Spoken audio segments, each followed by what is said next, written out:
Исәнмесез, Яңа Гасыр каналында турдан-туры эфирда Татарстан хәбәрләре тапшыруы. Студияда Илгиз Шәкуров. Бүгенге чыгарылышның төп темалары. Минзәләдә газ шартлыгын. Вот он как взрывается. Шәхси йортта килеп чыккан фаҗиганең сәбәпләре ачыклана. Бүген Казан Кремлендә президент Рөстәм Миңнеханов дәүләт бүләкләре тапшырды. Кадерле достар, сезне бүләккә лаек булыгыз һәм катнашып килүче яңа ел белән котлыйм. Бүләккә лаек булучылар белән Фәйрүзә Мәҗитова аралашты. Россиядә мәдәни мирас елы тәмамлана, Татарстанда милли мәдәниятләр һәм гореф-гадәтләр елы башлана. Благодаря вложениям объекты стали центрами общения, притяжения жителей и гостей Татарстана. Аны ничек үткәрәчәкләр? Бу хакта Гөлназ Сайфетдинова. Яңа ел уңаеннан 2000 ярымнан артык кышкы күңелле чаралар уздыралар. Түгәрәкләр эшли, елкалар оештырылган, шәһәрнең төрле почмагында төрле нәрсәләр бар, шәһәрдә дә, авылда да. Укучыларның кышкы яллары нинди вакыйгаларга бай булачак? Бу хакта тулырак Инзилә Хусаинова. Аздан гына фаҗига белән тәмамланмаган хәлдән башлыйк. Бүген иртән Минзәләдәге яр буе урамында шәхси йортларның берсендә газ шартлаган. Бу хакта Татарстанның тикшерү комитеты хәбәр итә. Янгында 59 яшьлек ир-ат зыян күргән, тән тиресенең якынча 40% пешкән. Менә бу кадрлардан күренгәнчә, шартлау дулкыны шул кадәр көчле була ки, 2 катлы йортның түбәсен алып ата, тәрәзә ишекләрен җимерә. Тикшерү комитеты иминлек таләпләренә җавап бирми торган хезмәт күрсәтү маддәсе буенча җинаять эше кузгаткан. Бу хәлне Минзәлә районы прокуратурасы тикшерә башлады. Тәне пешкән ир-атны районнан Ярчаллының ашыгыч медицина ярдәме хастаханәсенә күчергәннәр. Табиблар безгә аның хәле турындагы соңгы мәгълүматны җиткерде. Состояние пациента оценивается как тяжелое. Пациентның хәле авыр дип бәяләнә, гәүдәсенең өскелеше бик көчле пешкән, бу ир үз аңында, гемодинамикасы тотрыклы. Гемодинамика и со стабильными витальными функциями на данный момент. Алдагы көннәрдә Татарстанда алмашынучан һава торышы көтелә, башта салкын була, аннан соң бераз йомыш артып җепшек кар явачак. Бу хакта республиканың гидрометеорология үзәгендә хәбәр итәләр. 21 декабрьдә 20 градуска кадәр суыта, бераз кар явачак. Пәнҗешәмбе урыны белән 24 градуска кадәр салкын булачак, ә көндез республикага төньяк көнбатыштан циклон киләчәк. Шуның нәтиҗәсендә көчле җил чыга, җепшек кар явачак. Җомга һәм шимбә көннәрендә дә җепшек кар, хәтта яңгыр булырга мөмкин. Һава температурасының +3-кә кадәр күтәрелүен фаразлыйлар. Юлларда бозлавык булуы ихтимал.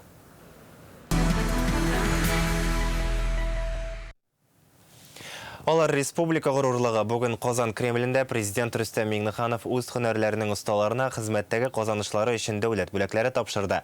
Россия һәм республика дәрәҗәсендәге орден медальләргә укытучылар, механизаторлар, эшмәкәрләр, табиблар, хәйриячеләр, терлекчеләр, фән эшлеклеләре, артистлар лаек булды. Залга Россия геройлары да чакырылган иде. Махсус хәрби операциядә катнашучыларга ярдәм күрсәтүчеләр, гуманитар ярдәм җыючыларны да хөрмәтләделәр.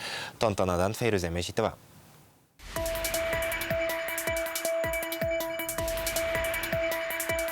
Шундый матур. Беренче тапкыр бу Кремльне күрәм. Моңарчы килгәне булмаган бүген Әлфия Шәйхетдинова Казан Кремленә кунакка чакырылды. Яңа ел алдыннан урамнарның бизәлешенә, Сөембикә манарасына да игътибар итә. Якыннан күргәнем булмады. Моны хәтле матур дип уйламаганым, бирәк матур икән. Әлфия Күкмараның Вахитов исемендәге хуҗалыгында 36 ел сыер сава. Фидакар хезмәте өчен бүген ул дистәләгән Татарстанлы белән бер рәттән дәүләт бүләгенә лаеклылар сафында. Туп сарае кунаклар өчен бәйрәмчә итеп бизәлгән. Музыкантлар яңа ел җырларын искә төшерә.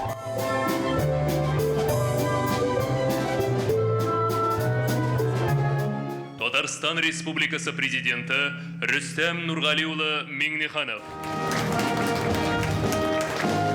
Тантана президентның сәламләү сүзеннән башлана. Ел сайын яңа ел алдыннан лаеклыларга дәүләт бүләкләре тапшыру традицияга әйләнде ди ул һәм ел нәтиҗәләренә күчә. Уходящий год выдался непростым для всех нас. Страна столкнулась с серьезными вызовами. Сплотившись вокруг нашего национального лидера Владимира Владимировича Путина, мы вместе преодолеваем трудности, продолжаем плодотворно работать во благо родного Татарстана и нашей страны. Дәүләт бүләге алучылар арасында төрле һөнәр ияләре бар. Иҗат кешеләре, табиблар, игенчеләр, эшмәкәрләр һәм башкалар. Бәхетле кибетләр шелтәре генераль директоры Мөслимә Латыйпова Дан орденына ия булды. Кулон җәмгыяте башлыгы Альберт Фәхретдинов Татарстан алдындагы казанышлары өчен ордены белән бүләкләнә. Тантана залында Россия геройлары берничә. Мәскәү татары, запастагы подполковник Рафик Ихсановка Татарстанның фидакар хезмәте өчен медале бирелде. Бу мәртәбәле бүләккә Мәскәү өлкәсе каһарманнары оешмасы идарәсе рәисе, Россиянең ат казанган очучысы Марат Алыков та лаеклы булды. Каждый раз, приезжая в Республику Татарстан, Һәр вакыт Татарстанга килгәч, миңа мондагы халыкның башка милләтләргә ихтирамлы карашы сокландыра. Миңа үз тормышымда бик күп илләрдә булырга туры килде. Мин бер кайда да башка диннәргә карата мондый хөрмәтне күрмәдем. Бары тик көчле милләт кенә моңа сәләтле. Бездә хәйрия белән шөгыльләнүче көчле рухлы кешеләр дә күп. Яршаулыдан Рөстәм Гатин күкрәгендә бүгеннән фидакар хезмәт өчен медале балкый. Аның ярдәме белән Лисичанскта яшәүче меңләгән кеше кайнар ризык белән туклана. Рөстәм Гатин үзе әйтмешли күңел кушуы буенча дуслары белән андагы халыкка ярдәмгә алынган кеше. Аларның күзләрен күрәбез, рәхмәтләрен ишетәбез. Шуңа күрә аңа карата үзебез горурланабыз безнең эшләгән эшләрдән. Бик кирәкле үзебезне саныйбыз.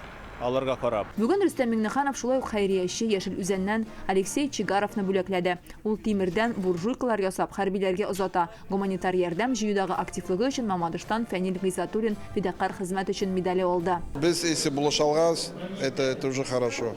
Анда барыбер любая помощь булыша. Бүгенге тантанада каләм иясе Гази Нурмуратка Татарстанның халык шагыйре исеме бирелде.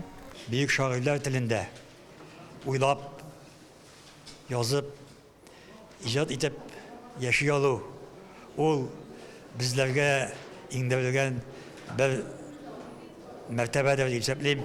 Эшләгесез иң мөкатдәс нәрсә эш агачы һәр вакытта бик юмарт китерер җимеш. Шагыйрь булмаса да шигырь юллары белән сөйли. Бөек Тукай төбәге Арча ягыннан Шәфигулла Гарипов фидакар хезмәт өчен медале белән бүләкләнде. Гомер буе укытучы, аннары директор, Казан арты тарих этнография музее җитәкчесе урынбасары булып эшли. Тырышып эшләдек, безнең буын шушы халыкка хезмәт итү, яшьләргә хезмәт итү юнәлешендә төрле хезмәтләр башкардык. Татарстанның фольклор музыкасы дәүләт ансамбле җырчысы Гөлшат Шәрәпова Татарстанның халык артисты исеменә лаек булды. Шундый исемнәр бирү ул кешене канатландыра икән. Киләчәктә дә менә милләтебезгә файдалы кеше булып, үзебезнең милли сәнгатебезне башка халыкларга да танытып, үзебезнең халыкка да бүләк итәргә язсын. Кайбыш районы ветераннар советы җитәкчесе Рушания Лутфуллина ТАССРның 100 еллыгы медале белән бүләкләнә. Күңелемнең ишатландырган әйбере шул, ветераннарыбызның шундый эшчәнлеген күреп, аларга шундый югары бәя биргәннәре өчен хөкүмәтебезгә, җитәкчеләребезгә бик зур рәхмәт әйтәсем килә. Дәүләт бүләкләренә бүген 56 кеше лаек булды. Төрле һөнәр ияләре, һәр берсе үз эшенең остасы. Тырышлык бушка китми диләр. Алар бүген республика горурлыгы. Фәйрүзә Мәҗитова, Рәмзил Гарипов, Яңа гасыр каналы. Яңа ел бәйрәменә Татарстан укучылары өчен 2000 ярымнан артык бәйрәм чарасы әзерләнә. Төп тантана бу якшәмбедә була. Татнефть-аренадагы президент чыршысында 8000-нән артык бала катнашачак. Анда быел зур игътибар гаилә кыйммәтләре һәм гореф-гадәтләргә бирелә. Әтиләре өлешчә мобилизация буенча чакырылган малай-кызлар да бу тамашага киләчәк. Быел республика хөкүмәтенең яңа ел бүләкләрен 15 меңгә якын малай һәм кыз алачак. Ятимнәр, мөмкинлеге чикле авыр тормыш хәлендә калган балалар һәм коррекция мәктәпләрендә укучылар. Яңа ел каникулларында кайларда һәм ничек күңел ачып булачак? Бу хакта Инзилә Хөсәйнова.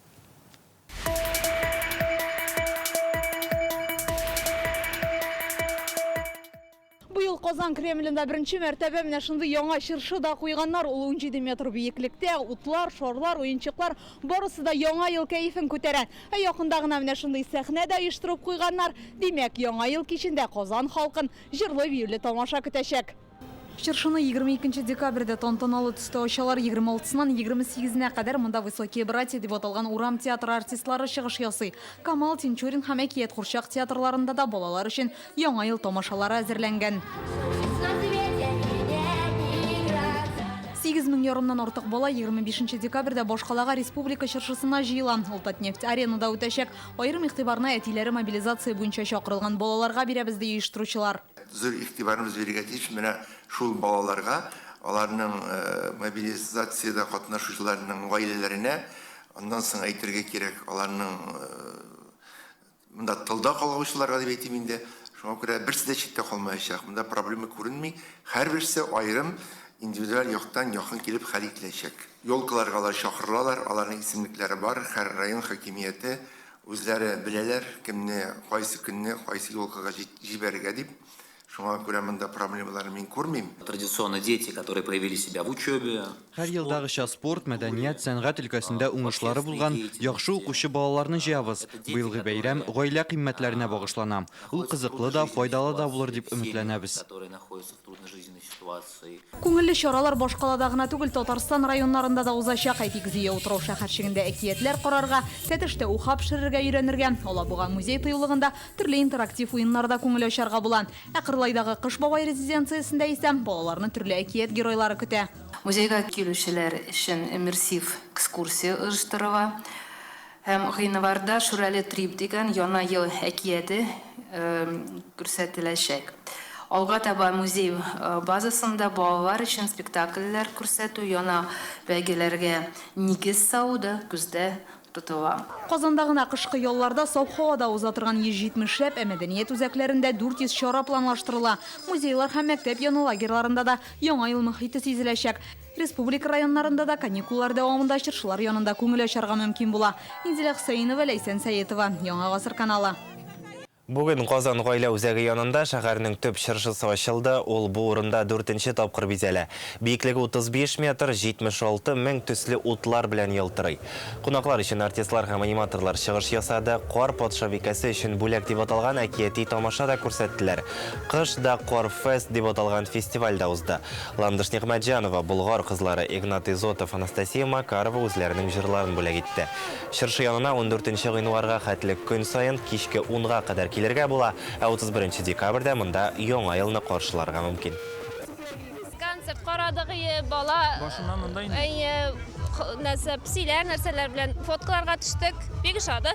Менә балага да ошады, үзебезгә дә ошады. Биедек. Кыз бабай карадык, име куяннар карадык кызым. Рәхмәт, матур бәйрәм. Концертлар да матур. Казан гаилә үзәге яныннан Лисичанскига чираттагы гуманитар ярдәм дә җибәрделәр. Барлыгы 100 тоннадан артык кирәк-ярак, җылы киемнәр, азык-төлек, урын җир, махсус мишләр тупланган. Балаларга яңа ел бәйрәме алдыннан татлы күчтәнәчләр һәм 12 тонна мандарин җибәрелә. Йөк машиналарын узатырга Казан мэры Илсур Метшин да килгән иде. Бу ярдәм гади казанлылар һәм предприятиеләрнең уртак тырышлыгы ди ул. Гуманитар ярдәм алып баручылар бүген юлга кузгалды. Бу грузга өстәмә одеяллар, җылы әйберләр, мендәрләр кертелде. Төзәтүдә кирәкле стройматериаллар истәдек һәм электроинструментлар җибәрәбез. Казандагы торак бәяләре гадел түгел. Ни өчен төзелеш министрлыгында бу хәлгә артык игътибар бирергә теләмиләр?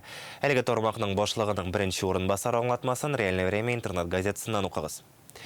Россия халыкларының мәдәни мирас елы тәмамлана, Татарстанда милли мәдәниятләр һәм гореф-гадәтләр елы башлана. Бу хакта Рөстәм Миңнеханов үзенең еллык юлламасында белдергән иде. Бүген Татарстан президенты каршындагы милләтара һәм конфессия ара мөнәсәбәтләр буенча совет белән республикада милли мәдәниятләр һәм гореф-гадәтләр елын уздыру буенча оештыру комитетының уртак утырышында шул хакта сөйләштеләр. Яңа игълан ителгән елның оештыру комитетын премьер-министр Алексей Песошин җитәкләячәк. Ирешелгәннәр һәм алда торган бурычлар нинди? Бу хакта Гөлнас Сайфетдинова.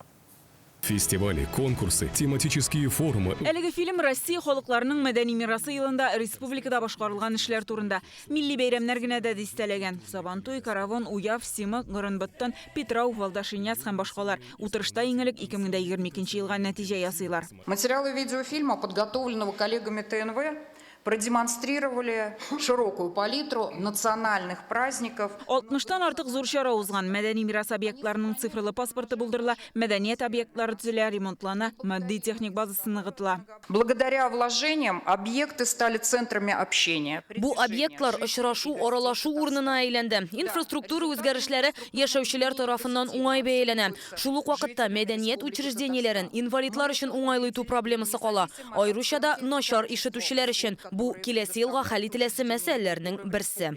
Эшләнергә тиешле гамәлләр шундый сөйләшүләр барышында ачыклана да. Бүгенге утырышка Әгерҗедән килгән Вероника Манаева марыйларның телене һәм мәдәниятне ничек саклау турында сөйләде. Проблема да бар. 400 кешелек Кадряк авылында мәдәният йорты искергән. Наш клуб в Кадряково находится в ветхом состоянии. И мы бы хотели, чтобы у нас построили новый клуб. Безнең бюджетта шул ук акча юк. Безнең ярдәм кирәк. Безгә ярдәм кирәк республикадан. Вероника Манаеваның чыгышыннан соң Рөстәм Миңнеханов йөкләмәләр бирде дә инде. Айзатуллин, здесь посмотрите, что там с Домом культуры. Раз она до сюда дошла уже, с огрызы.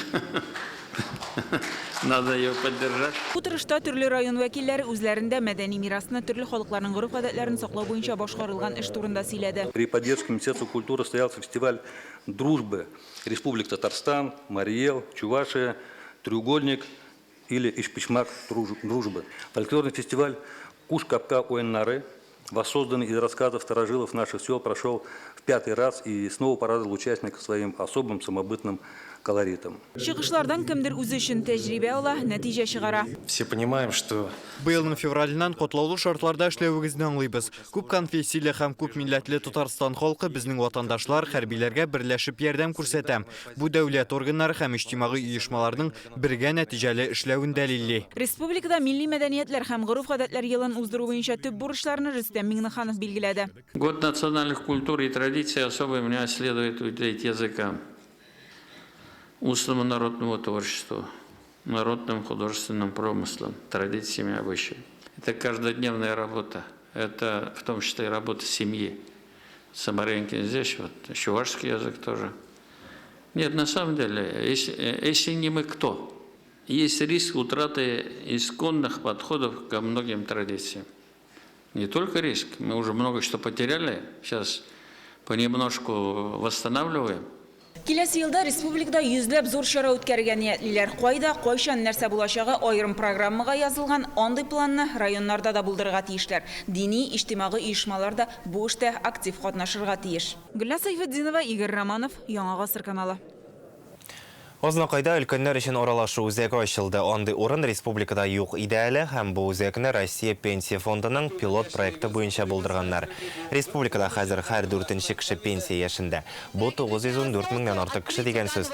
Ә Ознакайда алар 17 мең ярымнан артык. Шуңа күрә райондагы бу үзәкне пенсия фонды базасында ачканнар. Анда китапханә, компьютер заллары бар. Хатын-кызлар бәйләм, чигү эшләре белән шөгыльләнсә, ир-атлар шахмат уйный. Шулай ук төрле бәйрәмнәргә әзерләнү, күмәкләшеп җыр бию өйрәнү өчен дә менә дигән мөмкинлек.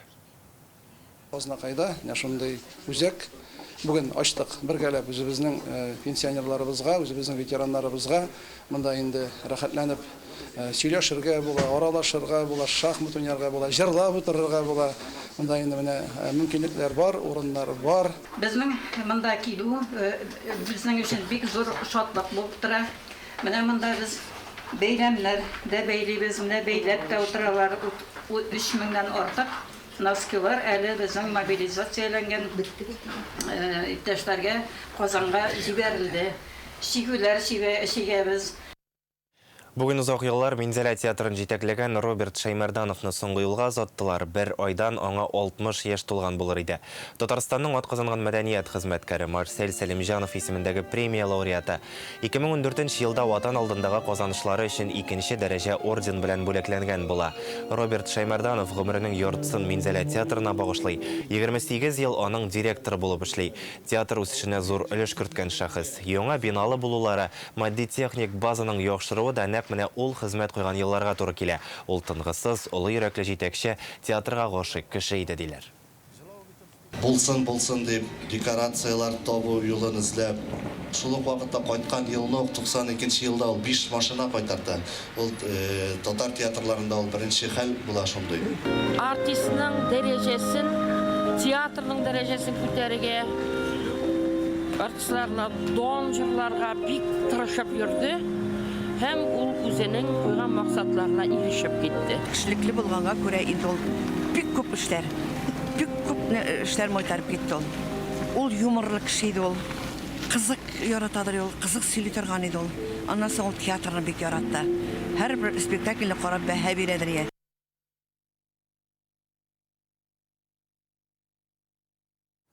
Бүгін Мәскәүдә Россияның ЮНЕСКО эшләре буенча комиссиясының гомуми җыелышы узды. Ул Тышкы эшләр министрлыгының мәдәни үзәгендә үткәрелә. Комиссия эшендә Татарстан дәүләт киңәшчесе Минтимер Шәймиев та катнашты. Бүгенге авырлыкларга һәм Россиядә планлаштырылган кайбер чараларның үткәрелмәвенә карамастан, ЮНЕСКО секретариаты белән аңлашуга корылган элемтәләр урнаштырып булды. Тышкы эшләр министрлыгы җитәкчелеге шулай дип белдерә. Сергей Лавров сүзләренчә, Россия эшлекле позициядә кала бирә. Ул декабрь башында Казанда узган халыкара чараны айрым билгеләп үтте. Минтимер Шәймиев киңәшмәдә катнашучыларга бездәге форумның нәтиҗәсе һәм уңышы турында сөйләде. Түбән Кама театры баш режиссеры Рөстәм Галиев язган китап дөнья күрде. Ул «Шоклар» дип атала. Балалык, үсмерлек, яшьлек чагы сөйенгән, кайгырган, уйланган чаклары. Бу басмага баш режиссерның бөтен гомер юлы сыйган. Ул укучы белән күңел түрендә йөрткән серләре, тормыш фәлсәфәсе белән уртаклаша. Яңа китапта Түбән Кама театры артистлары тормышындагы кызыклы вакыйгалар да урын алган. Аны тәкъдим итү кичәсеннән Гөлнара Миңнеханова. Шүрәле әйтте. Молдырык, bu китапны диде. Түбән Кама татар дәүләт драма театры режиссеры. Яңа китапның авторы Рөстәм Галиев әйткәнчә, Шүрәле татарларның рухи образы буларак гомере буе аны әйдәп барган, милливлекне югалтмаска, халык мәнфәгате белән яшәргә өйрәткән. Монда минем шашкан чакларым, монда минем җылаган чакларым. Бу китапны гомерем буе яздым ди Рөстәм Галиев. Малай чагында көтү, яшүсмерлек маҗаралары, иҗатка алып килгән юл, актерлык эшчәнлеге, театр директоры, баш режиссеры дәрәҗәсенә җитү. Анда барысы да кергән. Шаксыз адәм баласы була алмый. Шуңа күрә мин аны шаклар дип атадым. Һәм бу китапта минем бөтен шакларымда кергән дип әйтә алмыйм. Ләкин бик күп шакларым бар. Каядыр мин шигырь язганмын, каядыр хикая язганмын, каядыр мин сүз әйткәнмен, каядыр ниндидер бер әңгәмәләр оештырганмын. Менә шулардан җыеп мин китап чыгардым. Балам, телең ничек синең әйтәле? Шоклар китабында Рөстәм Галиев белән кулга-кул тотынышып эшләгән актерлар тормышы, алар белән бәйле кызыклы вакыйгалар да урын алган. Татарстан язучылар берлеге рәисе Иркаил Зәйдулла аны сәләтле һәм киң кырлы шәхес дип атый. Безнең буыннан мондый китап чыгарган кеше әле Рөстәм Галиев кына. Монда бит ул театр әһле буларак түгел, театр әһле буларак кына түгел, чын язучы буларак та ачыла. Аның монда хикаяләре бар.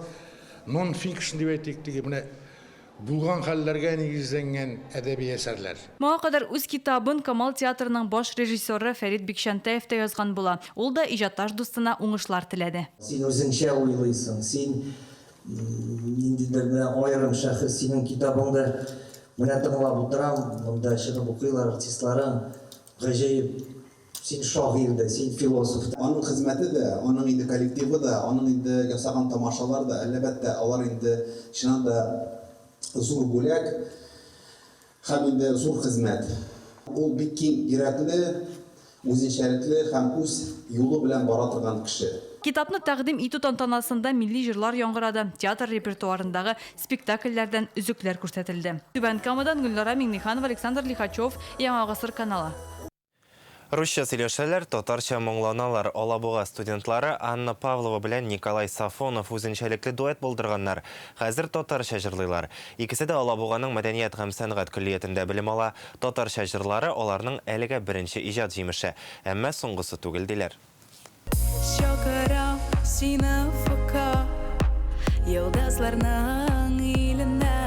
Рус телендә генә сөйләшсәләр дә татарча җыр башкаралар. Анна Павлова һәм Николай Сафонов бергә булыйк дигән җыр язган. Ул социаль челтәрләрдә дә тарала. Основа, то есть скелет песни мы составляли на русском. Җырның текстын башта рус телендә яздык, соңыннан булдырылган сүзләрне татарчага тәрҗемә иттек. Аннан соң безгә танылган җырлар авторы Гөлфия Шакирова ярдәм күрсәтте. Текстны тулысынча тәрҗемә итеп бирде. Неделю занимались только текстом. Текстны бер атна эчендә әзерләдек. Аннары аңа яраклы көй табып, тавыш режиссеры белән эшләдек. Барсына 1 елга якын вакыт китте. Бу хезмәтебез иҗат шишмәбезнең башыгына әле. Киләчәктә дә татарча җырларга телибез.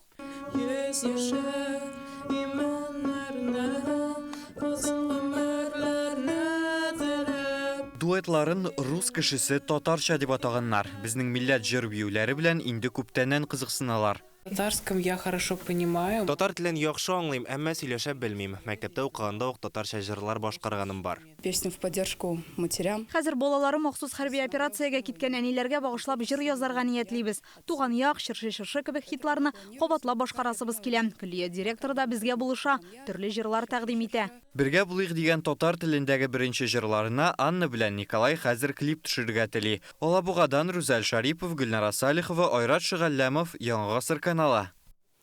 Бүгенгә менә шундый яңалыклар. Сәламәт булыгыз.